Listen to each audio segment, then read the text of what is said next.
So yeah, just quick background. I'm Malayali. I grew up in Coimbatore. I went to boarding school in Ooty for 2 years, moved to Bombay for college, spent 14 years in Bombay, and then moved to Bangalore last year. Again, mixed family in some sense. My mom was Protestant, my dad Catholic, but my mom had to convert to Catholicism to marry my dad, not because of my dad's faith or belief, but because it was just what the family wanted. My mom's background actually is her granddad was like a priest in the CNI church in Lucknow. They were like third generation converted Christians and stuff like that. But her family wasn't a very practicing Christian family. Like they were a good Christian family, but they were not, they were like Christmas, Easter Christians, right? My grandmother had a quiet faith. She didn't necessarily, like she taught me what a friend we have in Jesus. When I was 10 years old, she taught me the Lord's Prayer and the Psalm 23, all of that. So that basic teaching had happened, but there was no talking about faith in our home at all, ever. My exposure to Christianity was also through my dad's side of the family. My grandmother was a very sort of charismatic Christian. They would have prayer meetings in the house, and people would be like shouting and screaming, and I was very freaked out by that sort of religion, and I wanted to stay as far away from it as possible. And she would like constantly say, Mole, every time we met, it's like, Mole, you must say, love you Jesus, praise you Jesus, love you Jesus, praise you Jesus. And I'd just be like, why, who is he? I don't really Father and God was like something that I could relate to, but Jesus I didn't want to have anything to do with. And so, yeah, so that was basically like growing up. I was taught the Hail Marys, and I was taught Our Father. And so literally every night it was, I remember till around the 10th grade, every night before I went to sleep, I would say the Hail Marys and Our Father. And I would pray for my whole family. So there'd be like in my head this family tree, and I'll cover parents, sibling, aunts, uncles, their children. I would just be like, okay, everyone's covered. Yeah, good night, go to sleep. That was like my night ritual. But somewhere, I think after the 10th grade, that slowly kind of faded away. But of course, there was a sense of, I was never atheist. There was always a sense of, okay, there is a God, but there are multiple ways to reach and access this God. There was, okay, yeah, the Christian way, but I also grew up with like friends of very, very different faiths. So I would go for pujas very religiously, like every Diwali I would be front seat puja. I would go with my friends to the temples, and yeah, except I think Islam didn't have too much exposure. I dated a Muslim boy, but no more exposure to that faith other than that. And of course, by the time I think I got to college, I was also very curious about Buddhism, because it was like, it seemed more like inclusive and all of that. So I was like, so basically was just a believer in everything. Was also very curious about like palmistry and horoscope, and just like knew there was something that existed there, but didn't have a name, face, or anything that I wanted to like pin it to. Cut to 2012. So at this point, as a person, I was like quite popular through school and college and whatever, all of that. Had taken up multiple leadership roles, was always like into extracurricular activities and those kind of things. Started dating when I was 15, dated up till 24 continuously. But somehow, like every time I achieved something or won something or got to a certain like place where I should be celebrating, I would feel really bad. I would feel guilty. I would feel undeserving of it. I would just I remember especially through the 11th and 12th when I was in boarding school, like I had spent 6 months in this school, became prefect, athletics captain, best outgoing student, dated the head boy. But every time these kind of things happen, I would just want to go and shut myself somewhere and cry, because I couldn't accept that, okay, this person because it felt like I lived this dual life. It felt like the world saw me as something, but actually who I was this really shitty person. Why and all, I didn't know at this point. I think mostly because I had made some really bad relationship decisions, and I was living with the guilt of that for many years. And they kept repeating themselves. They just kept coming back. And so I was like, I'm this horrible person. And in friendships also, I was like, I would be all whatever, but then somewhere I'd feel like, that I was not being authentic or, yeah. So by 2012, now I have finished college. I have grown a lot in this youth run organization that I was part of called ISEC. By this point, I had also, basically I started drinking when I was in 9th grade, smoking when I was in 9th grade, started being in relationships when I was in 9th grade. So by 2012, I was actually like, been there, done that. The only thing that was protecting me from doing drugs, and I would say protecting, was because I was in ISEC, I felt the sense of responsibility to the organization. I was like, if I'm on drugs and then if I get into an accident and if they test my blood, then they'd be like, an ISECer was on drugs. So I was like so committed to this organization that I didn't want to be a druggie. But all my friends, like Pawan said, all my friends in college were like smoking pot, were doing MD, were like doing acid, all of that stuff. 2012, I was going to, so in ISEC also I had spent 4.5 years, and so I was on the national leadership team. And I was supposed to go to Romania for a year to be on the Romanian national leadership team.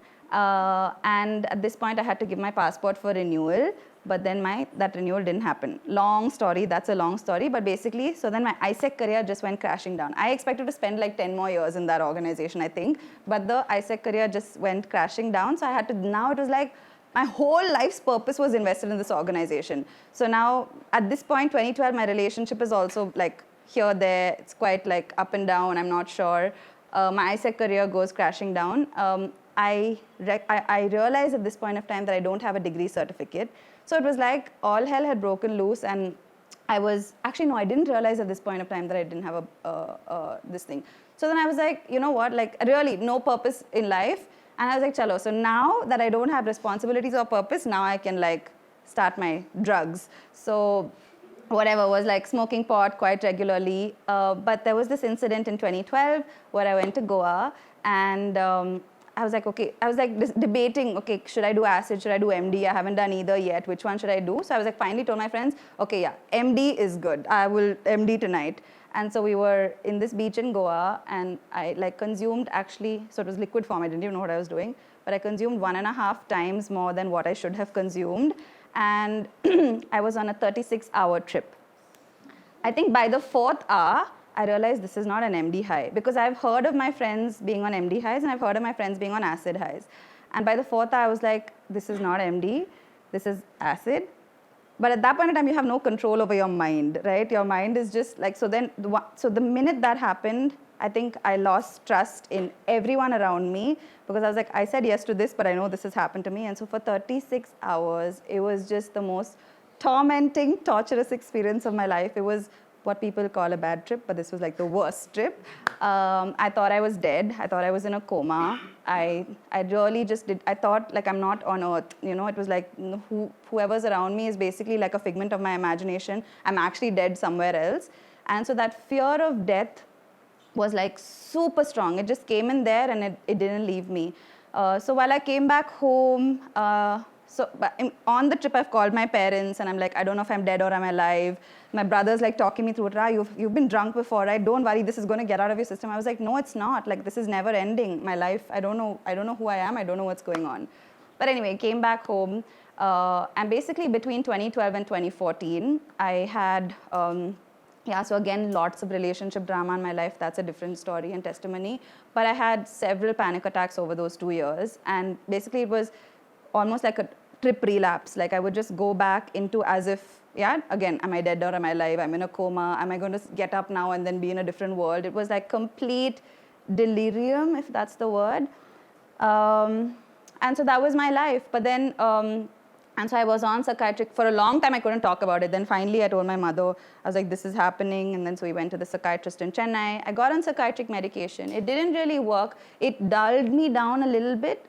I'm again not saying no to psychiatry, but for what it did for me, it made me slightly duller, but that I know that inherent fear was there. Like, am I dead or am I alive? No purpose or meaning in life, just like getting by, doing things to fill my life up. Cut to, so then many things happened. 2014, I finally went back to Bombay. So I took like a 1 year gap here, there, got my degree certificate because I didn't have one at that point of time. So reworked on that, got that. So came back to Bombay early 2014 and joined this company called IntelliCap. And this was my dream organization. When I was in ISEC, I wanted to work for this company and all. So I was like, yay, finally got it and all that. So I started as an intern, then moved into a full-time role. In July 2014, this Nigerian joined the company. And he was whatever. And because ISEC was this youth-run organization, so our job was to take was to send Indian students abroad and bring foreigners to India. So part of my like ethos was to like host foreigners in the country, show them around the city and all that. And so Austin from Nigeria came to India and this company full of Indians. So I was like, let me like be host to him and show him around and stuff like that. So I would once in a while take him out to dinner, show him around Bombay. And one such day, he just asked me randomly at work, he said, do you believe in God? So I was like, not really. I was like, I believe in, energy and the universe and balance and karma and give good, get good, give bad, get bad, that kind of thing. So he was like, okay. And I was like, what about you? And he was like, we'll talk about it. So he was very like, sort of didn't give me full information all the time. So I was like, okay, cool. And so like that, we would just keep going out. And so this was one conversation. And he didn't really at all ever actually talk about his faith, but we would keep hanging out, going out for meals and stuff. One such day on August 1st, 2014, if you know Bombay, we had dinner at this place in Santa Cruz, and no, at this place in Bandra, and I lived in Santa Cruz, and we decided to walk back home.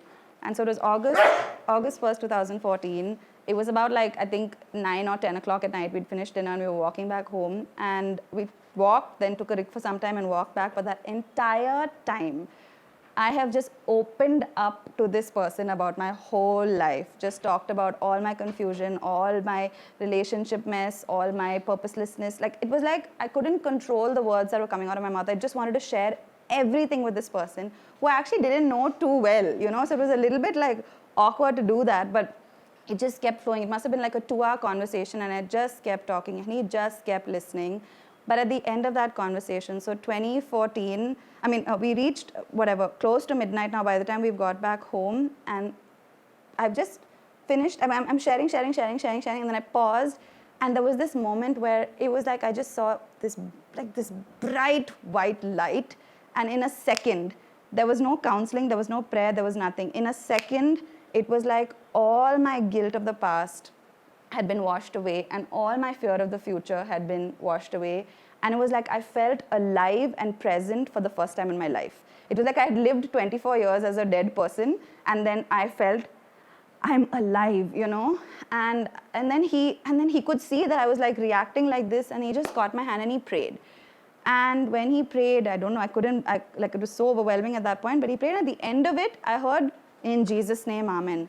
And I was like, Jesus? This can't be about Jesus. I was like, what is this? I was so confused. I was like, I don't know what's just happened. I said, go away. So then I was like, leave right now, because it was like overwhelming. It was like I had a panic attack, but at the end of a panic attack, my emotion was always like dullness and fear. I had something that would feel like a panic attack, but the emotion was like ecstasy. It was like extreme joy and peace.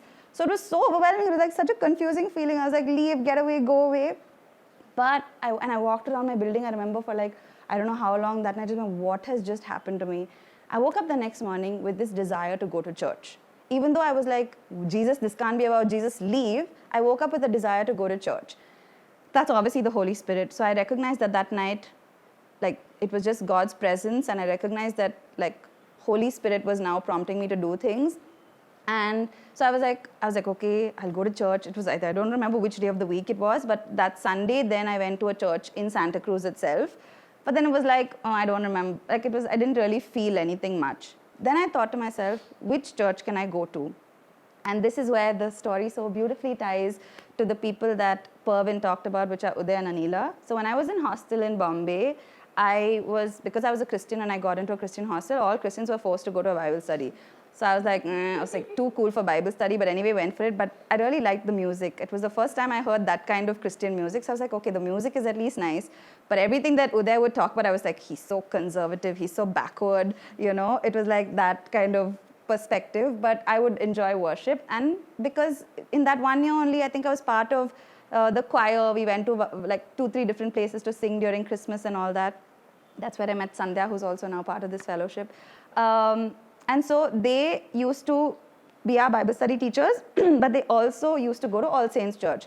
And so once in a while on Sunday with a couple of my friends, we would go to All Saints Church. And so I actually do remember Pervin, same, very similar hair, standing in the choir, and I had some family friends. So I told you, like, my mom is Protestant, and so she also lived in Bombay for some time. So some of their family friends continued to, would go to All Saints Church. And so I was like, okay, if I had to go to church, let me go to that church. At least I know some people there. Like, I know my family friends, so I can, figure it out there.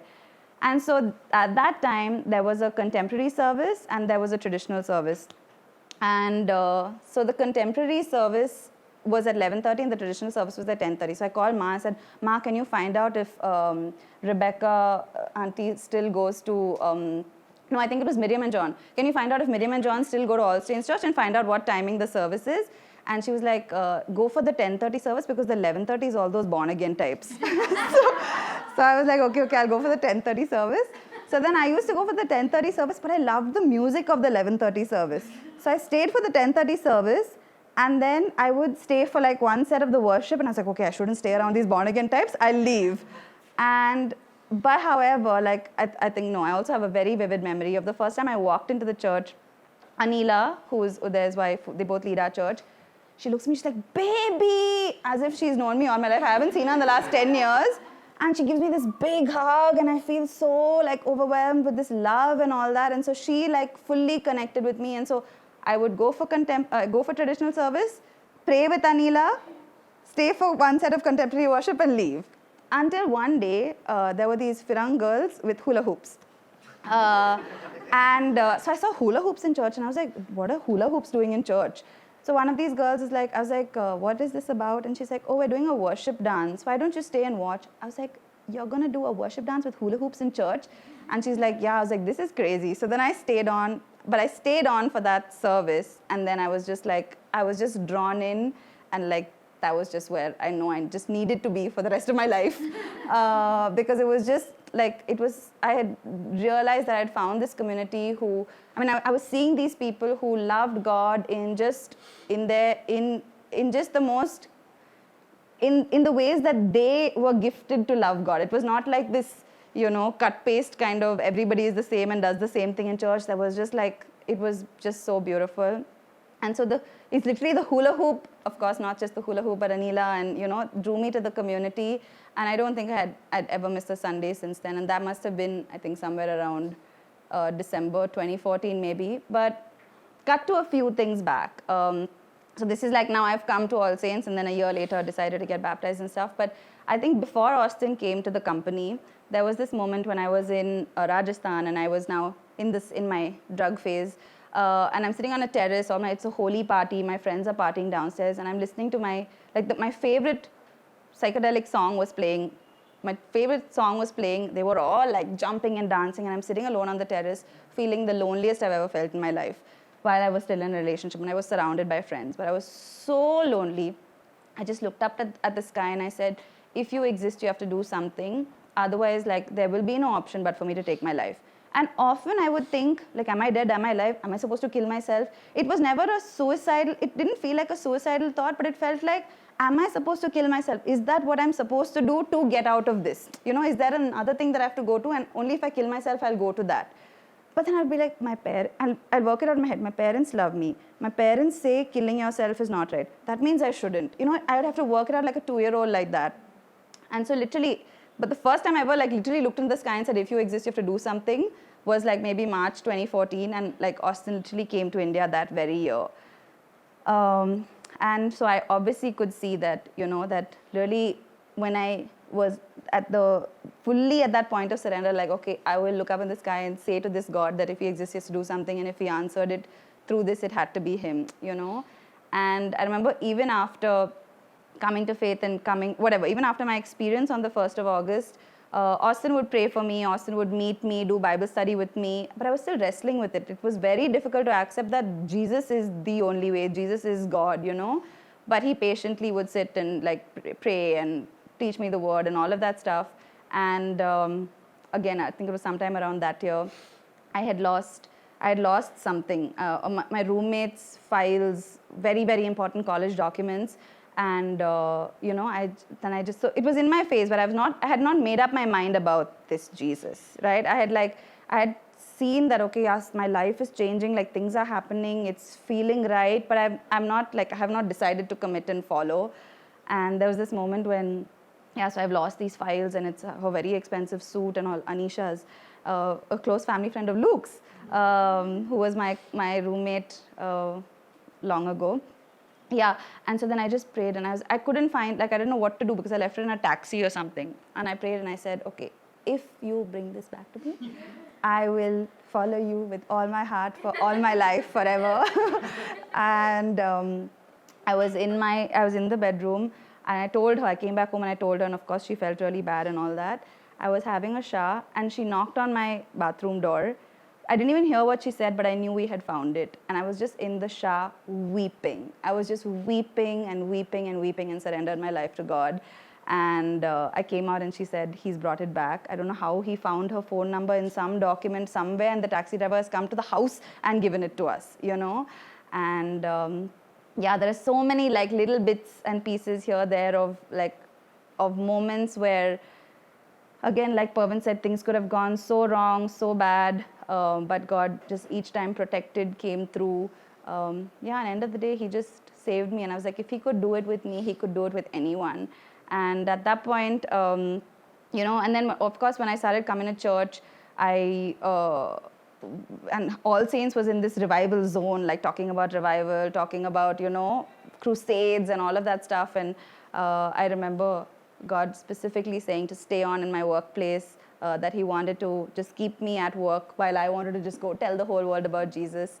And I don't know, today's such a special moment because I came to faith because someone at work was bold enough to tell me that there is a God and his name is Jesus. Yeah, and so I had to boldly invite Ajata, who's from my workplace today, and it just feels like this is one full circle, you know, just to say there is a God, his name is Jesus. So yeah, that's it.